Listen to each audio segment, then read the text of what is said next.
Friends, कैसे हो आप सब। मैं बढ़िया हूँ और स्वागत करती हूँ इस यूट्यूब चैनल में। तो आज जो हमारा टॉपिक है वो है भाषा, लिपि और व्याकरण। तो जैसे आपको पता है सीटेट के अंदर जो ग्रामर पार्ट है, व्याकरण का जो पार्ट है वो कम ही आता है। 4 to 5 मार्क्स का मैक्सिमम है आना, तो इतना ही आता है। लेकिन और जितने भी टीचिंग से रिलेटेड एग्जाम्स होते हैं उन सब में अच्छा खासा व्याकरण पूछा जाता है। तो व्याकरण का ज्ञान होना भी बड़ा ही जरूरी है। तो आज हमारी फर्स्ट क्लास है, तो फर्स्ट क्लास में हम सबसे जो इजी टॉपिक और सबसे जो पहला टॉपिक है भाषा, लिपि और व्याकरण, वही पढ़ने जा रहे हैं। हम बचपन से पढ़ते आ रहे हैं कि भाषा क्या होती है, मौखिक भाषा, लिखित भाषा, तो आप सबको आता तो है।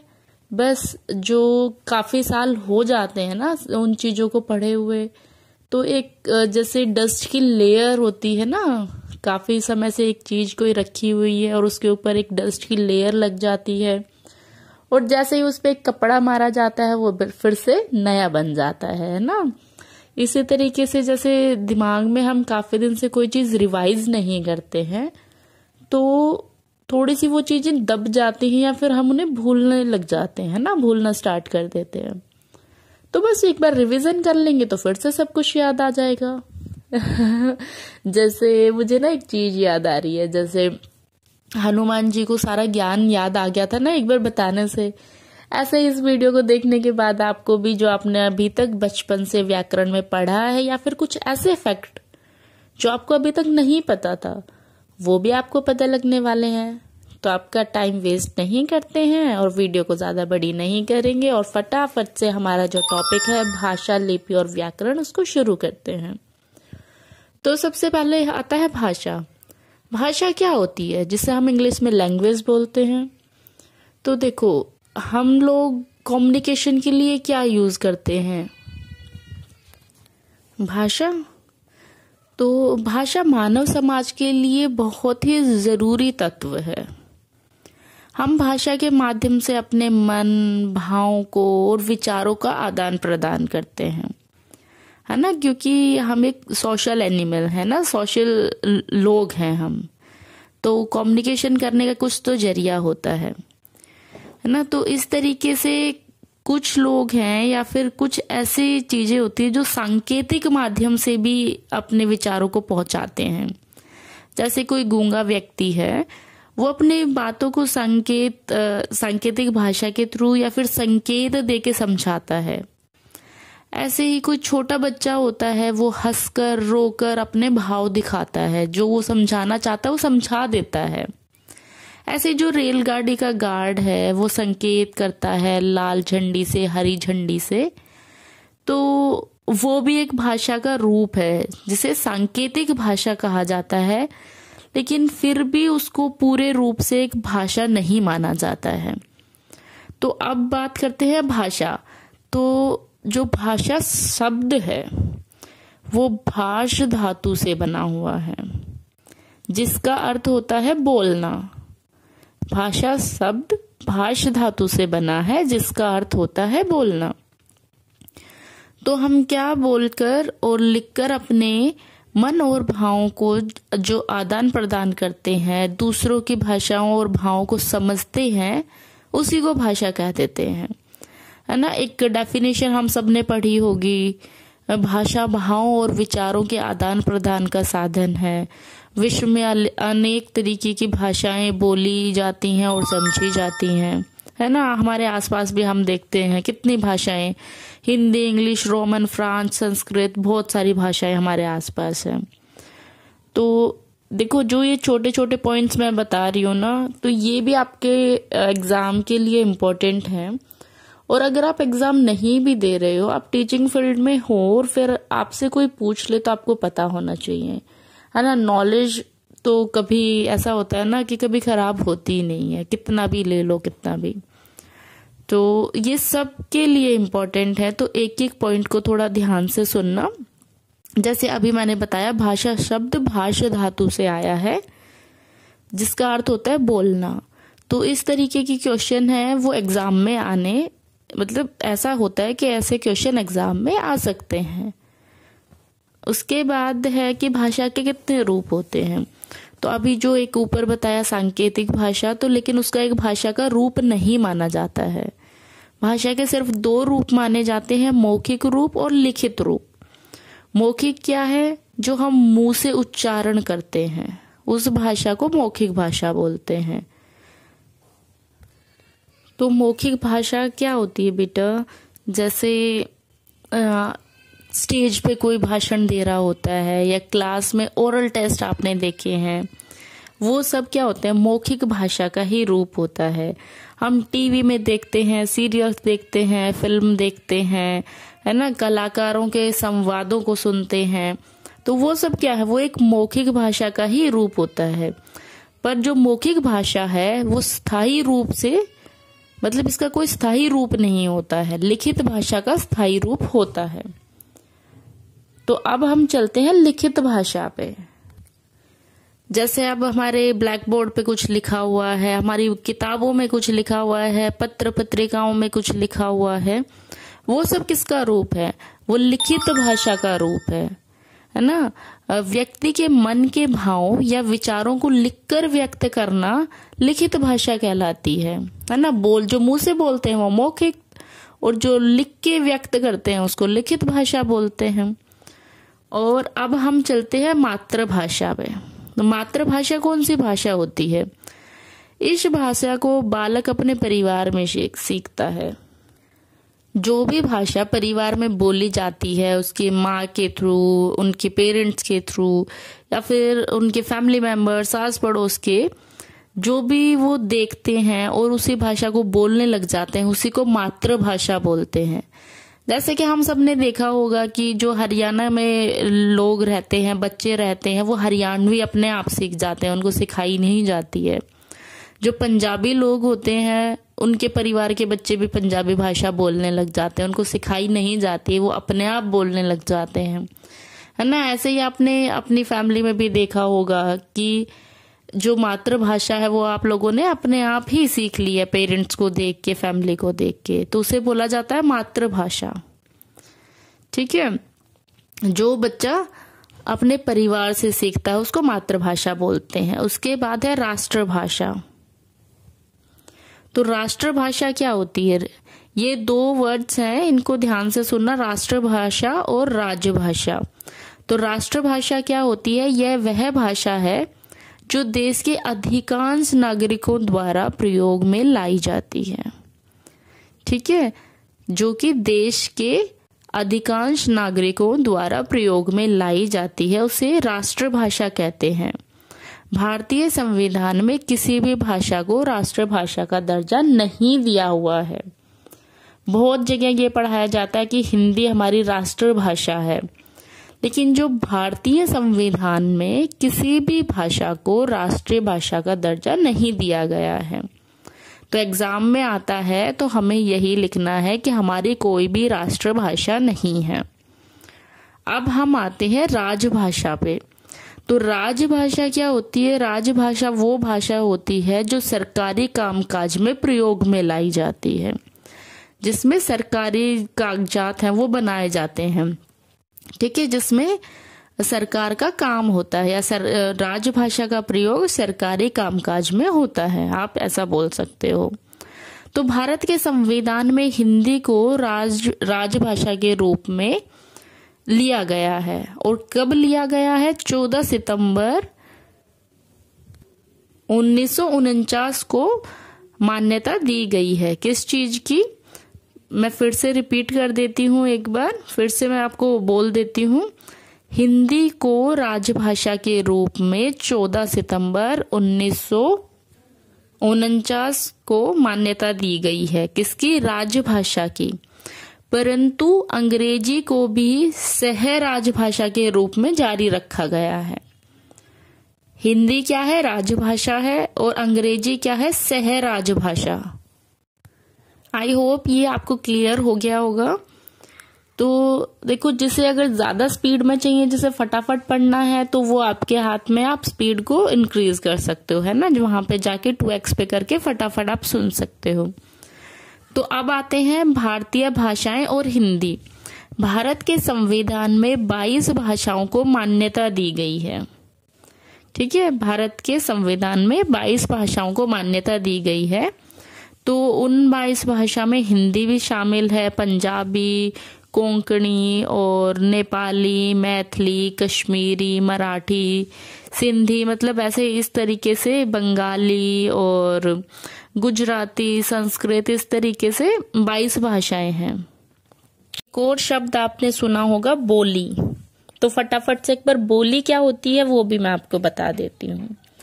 भाषा का अर्ध विकसित रूप बोली कहलाता है। भाषा की अपेक्षा बोली का क्षेत्र सीमित होता है, मतलब एक सीमित जगह में जो भाषा बोली जाती है उसको बोली कहते हैं। ठीक है, और इसका कोई भी लिखित साहित्य नहीं होता है। हालांकि उसमें बहुत सारे लोक गीत होते हैं। आप कभी गांव गए होंगे तो आपने सुना होगा कि बहुत सारे लोक गीत होते हैं, कथाएं होती हैं, विभिन्न रचनाएं होती हैं, लेकिन ऐसा कोई लिखित साहित्य उनका नहीं होता है। तो इसमें क्या दिया हुआ है कि हिंदी भाषा की 18 बोलियां प्रचलित हैं। ठीक है, बोलियां भी क्या हो गई हैं, प्रचलित बन गई हैं। तो पहले ब्रज, अवधी, मैथिली बोलियां ही थी जो अब विकसित होकर साहित्य भाषाएं बन गई हैं।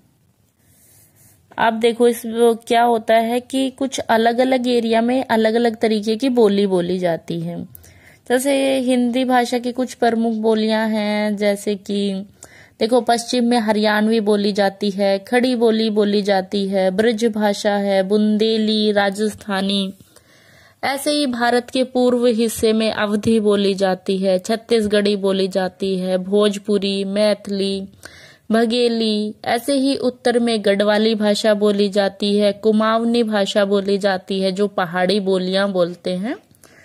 उसके बाद दक्षिण में दक्कनी भाषा बोली जाती है जिसे दक्कनी हिंदी के नाम से भी जाना जाता है।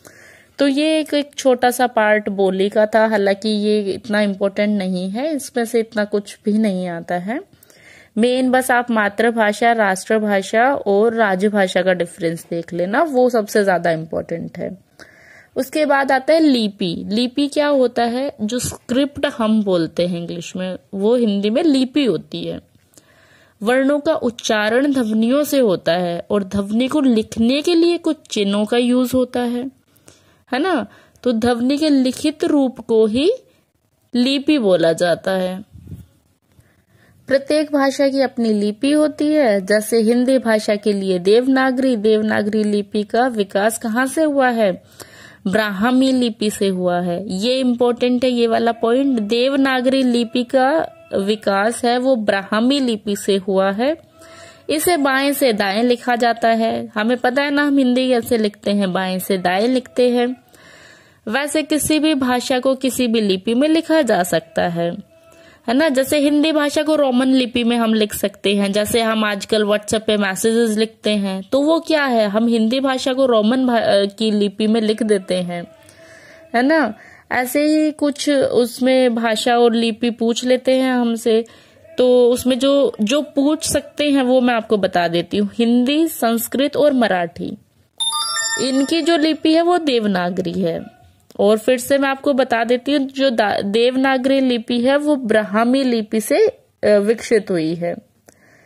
इसके बाद पंजाबी की है गुरुमुखी, उर्दू की है फारसी और अंग्रेजी की है रोमन। मेनली यही आपसे पूछा जाता है। उसके बाद आपसे पूछ सकते हैं कुछ प्रमुख रचनाओं की भाषा। जैसे कि रामचरितमानस है तो वो तुलसीदास जी के द्वारा लिखी हुई है और उसकी भाषा है वो अवधी भाषा है। तो ऐसा पूछ सकते हैं कि रामचरितमानस है वो किसने लिखी है, तो आपको पता होना चाहिए कि तुलसीदास ने लिखी है। उसके बाद अवधी भाषा में लिखी है, ये भी बड़ा जरूरी है ना। इसके बाद एक और है इसमें सूरसागर। सूरदास ने लिखी है, ये ब्रज भाषा में लिखी हुई है। उसके बाद है एक मानसरोवर प्रेमचंद जी के द्वारा लिखी हुई है और वो हिंदी भाषा में लिखी हुई है। एक है पद्मावत, पद्मावत है वो मलिक मोहम्मद ज्यासी के द्वारा लिखी हुई है और वो अवधी भाषा में लिखी गई है। तो इस तरीके से कुछ अगर प्रमुख रचनाएं आपको कहीं पढ़ने को मिले तो उनकी भाषा एक बार जरूर आपको ध्यान में रखनी चाहिए और किसके द्वारा लिखी गई है उस पर भी थोड़ा आपको ध्यान देना चाहिए। अब हमने अभी तक भाषा के बारे में बात कर ली है, लिपि के बारे में बात कर ली है और अब हम आते हैं हमारे आज के आखिरी टॉपिक पे जो कि है व्याकरण, ग्रामर, है ना। तो वो क्या होता है, तो मैं एक डेफिनेशन के रूप में आपको बताती हूँ। व्याकरण वह शास्त्र है जो हमें भाषा के शुद्ध रूप का ज्ञान कराता है। हालांकि हिंदी तो हमें बोलनी आती है, हम डेली बोलते हैं, है ना, लेकिन उसको एक शुद्ध रूप से कैसे बोला जाए, कैसे उसको लिखा जाए, उसका ज्ञान हमें व्याकरण से ही होता है। कुछ नियम होते हैं, कुछ रूल्स होते हैं कि हर वाक्य को किस तरीके से शुद्ध रूप में लिखा जाए, हर शब्द को कैसे शुद्ध बना के लिखा जाए, है ना। तो भाषा के शुद्ध व्यवहार के लिए हमें कुछ नियमों की आवश्यकता होती है। यह नियम हमें व्याकरण के द्वारा ज्ञात होते हैं। नियमों की निश्चित व्यवस्था ही व्याकरण है। जैसे देखो हम देखो डेली लाइफ में कैसे बोलते हैं, मेरे को तेरे से कुछ चाहिए, है ना। एक तो ये मेरे को तेरे को पता नहीं कहाँ से, ये कहाँ की भाषा के अक्षर है, मुझे तो पता ही नहीं लगता। बहुत लोग बोलते हैं मेरे को ऐसा चाहिए, मेरे को वैसा चाहिए, है ना। तो ऐसे व्याकरण में तो ऐसा कोई शब्द ही नहीं है कि ये मेरे को लिखना है, तेरे को लिखना है ना। तो इसको कैसे बोलेंगे, मुझे तुमसे कुछ चाहिए या मुझे तुमसे मिलना है ना। तो वो हमें व्याकरण हमें क्या सिखाता है, भाषा के शुद्ध रूप का ज्ञान कराता है। व्याकरण से ही हमें पता चलता है कि वाक्य में कर्ता कहाँ आएगा, कर्म कहाँ आएगा, विशेषण कहाँ आएगा, है ना, क्या क्या अशुद्धि है, वो सब हमें कहाँ से पता चलता है, व्याकरण से। अब एक फटाफट से हम एक छोटा सा टेस्ट ले लेते हैं, इसके बेस पे जो क्वेश्चंस हैं वो देख लेते हैं। तो फर्स्ट क्वेश्चन इस तरीके से है, आप ऐसा करना, मेरे आंसर सुने बिना आप फटाफट से एक बार अपना खुद को चेक करने के लिए आपको समझ आया या नहीं आया, आप पॉज करके उनके आंसर कमेंट कर दीजिएगा। अगर आप कमेंट नहीं भी करना चाहते तो फिर भी एक पॉज लेके आप अपना आंसर जरूर सोचना कि इसका आंसर अगर आप होते तो क्या देते। तो फर्स्ट क्वेश्चन है, सभ्यता के प्रारंभ में मनुष्य अपने विचारों का आदान प्रदान कैसे करता था, लिखकर, बोलकर या संकेतों के द्वारा या ऑल ऑफ दिस, मतलब उपरोक्त सभी। फटाफट से पॉज करो और बताओ आंसर क्या होगा। सेकंड है, भाषा का मूल रूप कौन सा है, मौखिक, लिखित, पठित या वर्णित।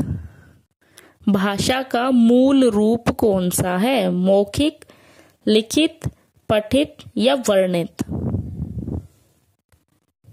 आफ्टर दैट हमारे पास नेक्स्ट क्वेश्चन है, हिंदी बोली जाती है कहाँ पे, श्रीलंका में, सूरीनाम में, चीन में। फोर्थ ऑप्शन है कै और खे दोनों में। तो हिंदी कहाँ कहाँ बोली जाती है, चीन में बोली जाती है हिंदी, बताइए, और श्रीलंका में, सूरीनाम में, या फिर फोर्थ वाला ऑप्शन कै और खे दोनों में। इसके बाद है हमारा नेक्स्ट क्वेश्चन, गढ़वाली बोली भारत के किस हिस्से में बोली जाती है। तो गढ़वाली भाषा कौन बोलते हैं, बताओ, पूर्व में बोली जाती है, पश्चिम में बोली जाती है, उत्तर में बोली जाती है या दक्षिण में बोली जाती है। तो गढ़वाली भाषा न बोली कहाँ बोली जाती है, उत्तर में बोली जाती है ना। अभी बताया था ना गढ़वाली और पहाड़ी भाषा। उसके बाद मलयालम किस राज्य की भाषा है, केरल की, तमिलनाडु की, कर्नाटक की या आंध्र प्रदेश की। इसका जो आंसर है वो आप मुझे कमेंट करके बताएंगे। मलयालम किस राज्य की भाषा है? केरल की, तमिलनाडु की, कर्नाटक की या आंध्र प्रदेश की?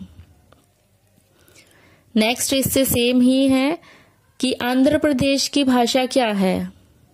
तमिल, तेलुगु, कन्नड़ या मलयालम? आंध्र प्रदेश की भाषा क्या है इनमें से? तमिल है, तेलुगु है, कन्नड़ है या मलयालम है? इसके बाद है सर्वाधिक प्राचीन लिपि किसे माना जाता है?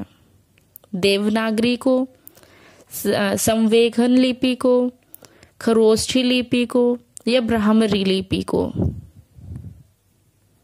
इसके बाद हमारे पास जो क्वेश्चन है वो है सूरसागर की रचना किस भाषा में हुई है? ये अभी हमने पढ़ा था। सूरसागर की रचना किस भाषा में हुई है? ब्रज भाषा में, अवधी भाषा में, मैथिली भाषा में या संस्कृत भाषा में? तो ये मैंने अभी आपको बताया था कि सूरसागर ब्रज भाषा में हुई है और सूरदास के द्वारा लिखी हुई है। इसके बाद सिमिलर क्वेश्चन है, रामचरितमानस की भाषा क्या है? हिंदी है, संस्कृत है, अवधी है या मैथिली है? रामचरितमानस की भाषा क्या है? हिंदी, संस्कृत, अवधी और मैथिली? अब इसके बाद एक और क्वेश्चन है, हिंदी को कब राजभाषा के रूप में मान्यता दी गई? ये तो हम हिंदी दिवस के रूप में भी मनाते हैं। हिंदी को कब राजभाषा के रूप में मान्यता दी गई? ये भी मैंने आपको बिल्कुल स्टार्टिंग में ही बताया था। नेक्स्ट क्वेश्चन हमारे पास है, कुमावनी एक, उसके बाद रिक्त स्थान है। तो कुमावनी एक भाषा है, कुमावनी एक बोली है या कुमावनी दोनों है, भाषा और बोली, या कुमावनी इनमें से कुछ नहीं है? तो कुमावनी एक बोली है। संस्कृत भाषा की लिपि क्या है? देवनागरी। किसी भाषा के क्षेत्रीय रूप को रिक्त स्थान है उसके बाद कहते हैं। किसी भाषा के क्षेत्रीय रूप को डैश कहते हैं। क्या कहते हैं? बोली कहते हैं या उपभाषा कहते हैं या भाषा कहते हैं या इनमें से कुछ भी नहीं कहते हैं? क्या होगा? बोली। इसके बाद हिंदी भारत की राष्ट्रभाषा है, राज्य भाषा है, मातृभाषा है या इनमें से कुछ भी नहीं है? तो ये मैंने बोला था मोस्ट इम्पोर्टेंट है, हिंदी भारत की राजभाषा है ना? और सह राजभाषा क्या है? अंग्रेजी। तो जिनके आंसर मैंने नहीं बताए हैं वो आप मुझे कमेंट करके आंसर बताएंगे। उनके जो करेक्ट आंसर हैं या तो मैं कमेंट में टैग कर दूंगी या फिर नेक्स्ट वीडियो जो भी हमारी आएगी उसके अंदर उसके आंसर्स मैं डाल दूंगी। तो आई होप आपको वीडियो अच्छी लगी होगी और ये वीडियो उनके लिए है जो भी टीचिंग से रिलेटेड जो भी एग्जाम देना चाहते हैं, जैसे NVS का है, KVS का है, DSSB का है ना, या फिर आप CTET का भी देना चाहते हो। तो देखो बेटा, CTET में भी लोग बोल देते हैं कि नहीं आती है। 3 to 4 मार्क्स की तो फिर भी आती ही है, हालांकि इजी होती है लेकिन फिर भी आती तो है ना 3 to 4 मार्क्स की। तो आप CTET वाले भी देख सकते हो। और बाकी ये जितने भी टीचिंग एग्जाम्स हैं उनकी ग्रामर मैं करा रही हूँ, हिंदी व्याकरण। तो अगर आपको पसंद आई है तो आप वीडियो को लाइक कर सकते हो। ऐसी और वीडियोस के लिए चैनल को सब्सक्राइब कर सकते हो। मिलते हैं नेक्स्ट वीडियो में। Bye bye. Keep watching, keep reading.